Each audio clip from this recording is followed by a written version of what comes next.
திண்டுக்கல் மக்களே, சோழவந்தான் பக்கத்துல குருவித்துறையில இருக்க குரு பகவான் கோயிலுக்கு போகலாமா? வாங்க. இந்த கோயிலுக்கு நீங்க போயிருக்கீங்களா? ஏன் போகணும்னு கமெண்ட்ல சொல்லுங்க. இந்த வீடியோ லைக் பண்ணிட்டு அண்ட் ஃபாலோ பண்ணிட்டு ஃபுல் வீடியோவும் பாருங்க. நான் எதுக்கு போகணும்னு சொல்றேன். இந்த கோயில் ரொம்ப பவர்ஃபுல் அண்ட் ரேரான டெம்பிள். ஏன்னு கேக்குறீங்களா? இங்கே குரு பகவான் சுயம்பு ரூபத்துல இருக்காரு. இந்த கோவில் 1000 வருஷ பழமையான பாண்டியன் கால கோவில் இது.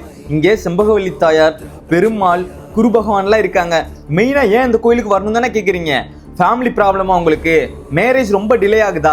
எஜுகேஷன்ல கன்ஃபியூஷன் இருக்கா? கெரியர் ஆர் பிசினஸ் க்ரோத்லாம் ஸ்லோவா இருக்கா? சிம்பிளா சொல்லணும்னா லைஃப்ல ரைட் டைரக்ஷன் போகணும்னா குரு பகவான் தரிசனம் ரொம்ப முக்கியம். இந்த டெம்பிள் வைகை ஆறு கரையில இருக்கனால பிளேஸ் ரொம்ப பீஸ்ஃபுல்லா இருந்துச்சு. இந்த டெம்பிளோட டைம் என்னன்னு கேட்டிங்கன்னா மார்னிங் 7:30 இருந்து ஆஃப்டர்நூன் 12 PM வரைக்கும் அண்ட் ஈவினிங் 3:30 இருந்து 5:30 தரிசனம் பண்ணிக்கலாம். ஒன்ஸ் விசிட் பண்ணுங்க, நீங்களே அந்த பாசிட்டிவ் எனர்ஜியை ஃபீல் பண்ணுவீங்க.